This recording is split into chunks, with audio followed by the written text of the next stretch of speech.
So prior to performing my epidural, I'm going to do a chart review. I'm going to check platelets, INR, any anticoagulation therapy. I'm going to check the patient's allergies, and I'm going to make sure informed consent is signed.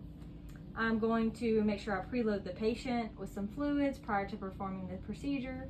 Once I have the patient, I'm going to make sure at least my SpO2 and blood pressure monitors are on.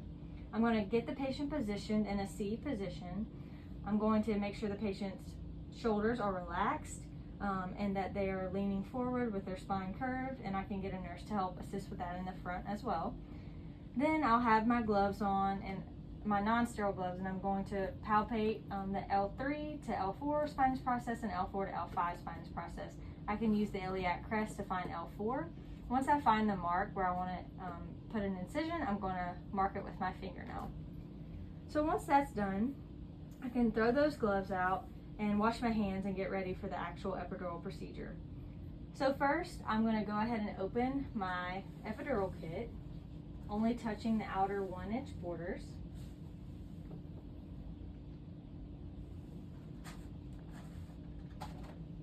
And next, I'm going to open my sterile gloves and apply those.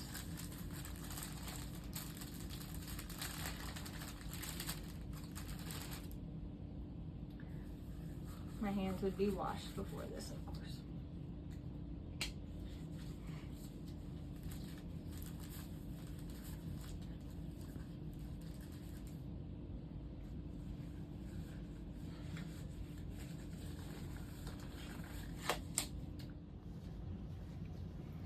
Okay, so next I'm going to clean the patient, preferably with chlorhexidine, ensuring sterility here and ensuring I have 3 minutes for this to dry. Okay, so now that it has been 3 minutes and it is dry, I'm going to go ahead and place my fenestrated drape, also ensuring sterility with this as well.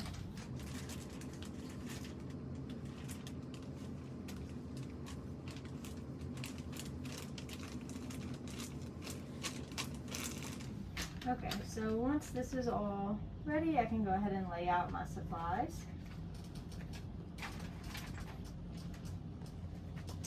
So first I will draw up my 1% lidocaine.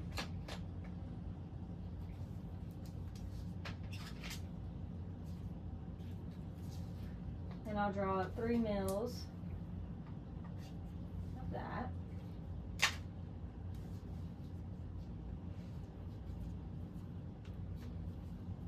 Next, I will go ahead and get my test dose ready, and this is lidocaine 1.5% with 1 to 200,000 concentration of epinephrine.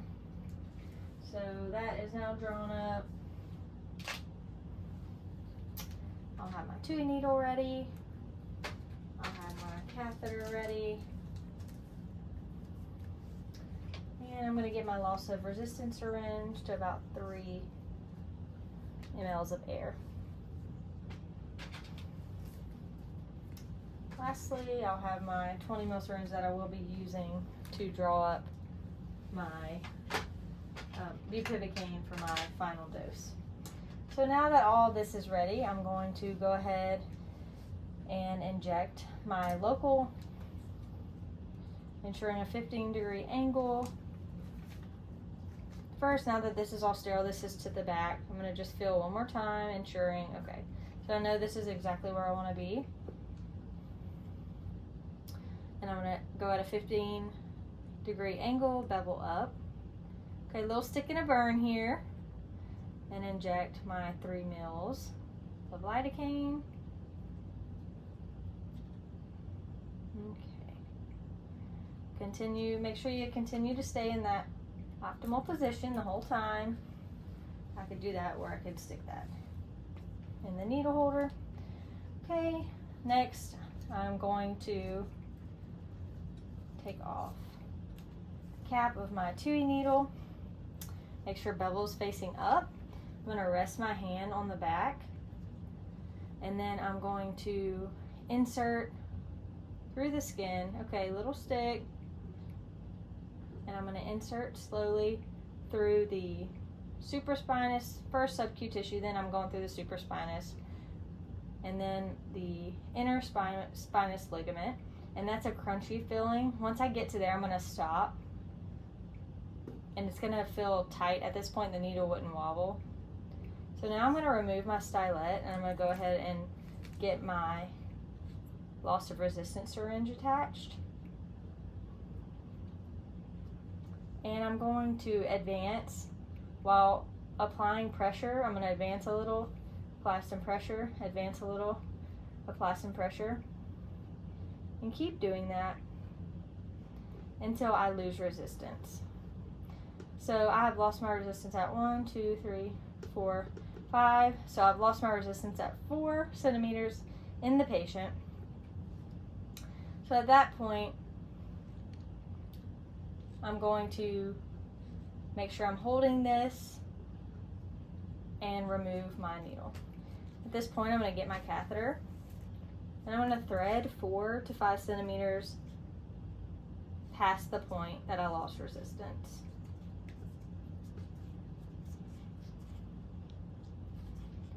At least going to 9, and I'm going to go a little bit further. Alright, so once I'm in there with my catheter, I'm going to pull the needle out, ensuring to hold. I'm going to do like a little push-pull, making sure the catheter does not move.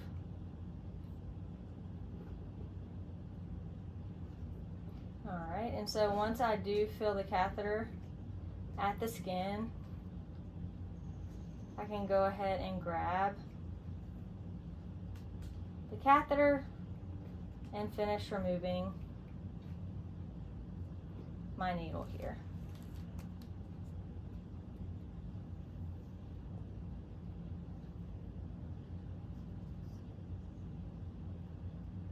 Okay. So next I'm going to secure this to this device that will allow me to connect my test dose, which will be 3 mils of the concentration we've already discussed with the lidocaine and epinephrine. So first I'm going to aspirate, ensuring no blood or CSF, and then I'm going to administer. And while I'm doing this, I'm checking my heart rate and blood pressure, ensuring that is not rising. If so, that could be an intravascular injection, and I would immediately stop. And also ensuring that there's no complete loss of sensation to the lower extremities, which would indicate an intrathecal injection. So we have not experienced any of those things, so I'm going to remove my test dose. And at this time, I could get someone to help me draw up my actual epidural dose of 0.25% bupivacaine, 20 mils. So I could then attach this, aspirating once again and administering this in 5 mil increments, or per my protocol for my institution. So now that I have once I've fully administered this, 5 increments, aspirating, okay. So once I have fully administered this, I could then go ahead and attach this to a PCA pump or whatever is needed. I could then attach my sponge, ensuring that the catheter has not moved. And once I have administered that, I could remove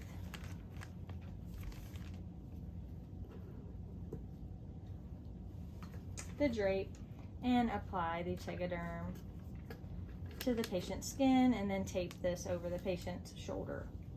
So now that my epidural is complete, I'm going to assess vital signs once again, and I'm also going to assess the block level of the patient.